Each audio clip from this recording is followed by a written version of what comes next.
wabarakatuh. Selamat sore semuanya. Di sini kami berdua akan membahas mengenai lingkungan pemasaran. Sebelumnya izin memperkenalkan terlebih dahulu. Nama saya Dinda Alia Khairunisa. Nama saya Senita Novianti. Kami berdua mahasiswa STI Yayasan Anggada Garut semester 4. Baik, langsung saja ke pembahasan, yaitu mengenai lingkungan pemasaran. Sebelumnya juga kita kan udah pernah belajar nih ya mengenai lingkungan pemasaran. Nah, menurut Senita sendiri, lingkungan pemasaran itu apa sih? Kalau menurut aku, lingkungan pemasaran itu merupakan lingkungan perusahaan yang terdiri dari pelaku dan kekuatan di luar pemasaran, yang mana itu mempengaruhi kemampuan manajemen pemasaran untuk membangun dan mempertahankan hubungan yang berhasil dengan pelanggan sasaran. Perusahaan juga tentunya harus terus-menerus melakukan pengamatan secara terus-menerus dan beradaptasi dengan lingkungan yang kompleks ini dan juga bersifatnya itu berubah-ubah. Nah, itu kan tadi menurut Senita nih ya, lingkungan pemasaran. Kalau menurut saya sendiri, lingkungan pemasaran itu tempat di mana pemasaran dilakukan dan ada berbagai ancaman atau peluang di dalamnya. Jadi di dalam lingkungan pemasaran itu terdapat pelaku-pelaku dan juga kekuatan yang dapat mempengaruhi kemampuan perusahaan dalam melakukan kegiatannya secara efektif dan efisien. Terus di sini kan di dalam lingkungan pemasaran itu ada nih yang namanya lingkungan makro dan lingkungan mikro. Kira-kira maksud dari lingkungan makro dan lingkungan mikro itu apa sih? Lingkungan makro itu banyak peran dekat dengan perusahaan yang tentunya itu mempengaruhi kemampuannya untuk melayani pelanggan, perusahaan, pemasok pemasaran, perantara pemasaran, pasar, pesaing, dan juga masyarakat. Terus kalau lingkungan mikro dalam perusahaan ini sangat berpengaruh, utamanya kekuatan sosial seperti perekonomian, tentang alam, teknologi, politik, sosial, dan juga budaya. Nah, tadi kan Senita udah ngejelasin nih mengenai lingkungan makro dan lingkungan mikro. Di sini saya akan berbagi sedikit juga pengetahuan saya mengenai lingkungan mikro, di mana dalam lingkungan mikro ini pekerjaan manajemen pemasaran adalah untuk membangun hubungan dengan pelanggan dengan menciptakan nilai dari pelanggan dan juga kepuasan pelanggan. Dan kesuksesan pemasaran ini pastinya membutuhkan hubungan dengan departemen perusahaan lainnya, seperti pemasok, perantara pemasaran, pesaing, pelanggan, dan juga berbagai publikasi yang mengkombinasikan untuk membuat jaringan nilai perusahaan. Selanjutnya yaitu ada juga pelaku-pelaku yang terdapat di dalam lingkungan mikro, seperti perusahaan, pemasok, perantara pemasaran, kompetitor, publikasi, dan juga pelanggan.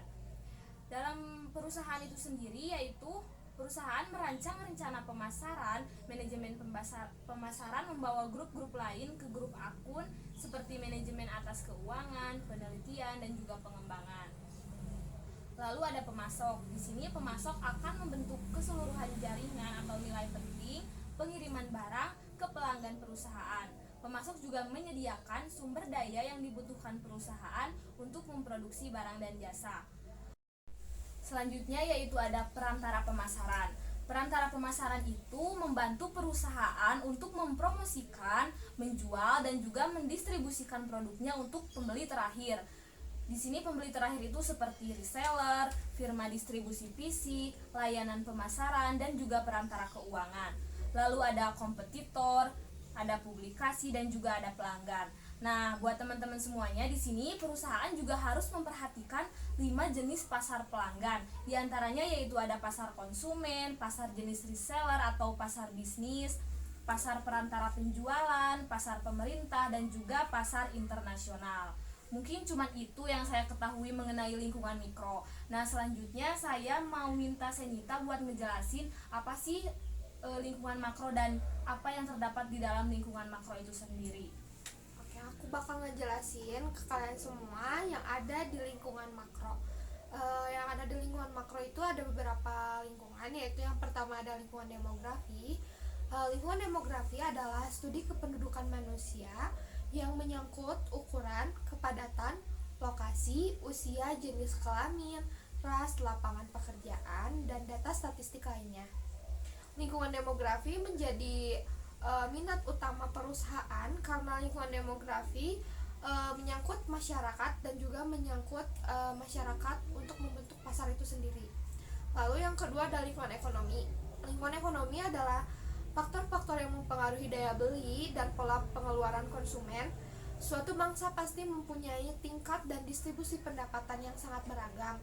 Nah, sejumlah negara ini mempunyai ekonomi subsistem negara untuk mengkonsumsi hasil pertanian dan juga perindustrian. Yang ketiga ada lingkungan alam. Lingkungan alam adalah lingkungan yang memperlihatkan kekurangan potensial dan bahan baku, tentunya biaya energi yang tidak stabil, tingkat populasi yang meningkat, dan gerakan hijau yang berkembang untuk melindungi lingkungan. Lalu yang keempat ada lingkungan teknologi. Lingkungan teknologi ini sangat diperlukan untuk perusahaan karena lingkungan teknologi adalah kekuatan yang menciptakan teknologi baru, menciptakan produk, dan juga peluang pasar yang baru. Teknologi telah menciptakan benda-benda yang menggunakannya secara seperti antibiotik, pembedahan robotik, alat-alat elektronik mini, komputer, laptop, handphone, dan juga elektronik yang lainnya. Lalu ada juga lingkungan politik. Keputusan pemasaran sangat dipengaruhi oleh perkembangan dalam lingkungan politik. Lingkungan politik terdiri dari hukum, badan pemerintah, dan juga kelompok LSM yang mempengaruhi atau membatasi berbagai organisasi dan individu dalam masyarakat itu tertentu. Lalu yang terakhir ada lingkungan budaya. Lingkungan budaya terdiri dari institusi dan kekuatan lainnya yang mempengaruhi nilai dasar, persepsi, selera, dan juga perilaku masyarakat. Mungkin itu yang saya ketahui dari lingkungan makro dalam lingkungan pemasaran. Sepertinya pembahasan mengenai lingkungan pemasaran ini cukup sampai di sini. Cuman sedikit saja yang kita ketahui dan kita pelajari mengenai lingkungan pemasaran. Kurang lebihnya kami mohon maaf, kami juga masih belajar. Terima kasih untuk teman-teman semua yang sudah menonton video ini. Semoga video ini bisa bermanfaat bagi teman-teman semua yang melihatnya dan juga bagi kami berdua yang masih mempelajarinya. Sekian dari kami berdua, terima kasih. Wassalamualaikum warahmatullahi wabarakatuh.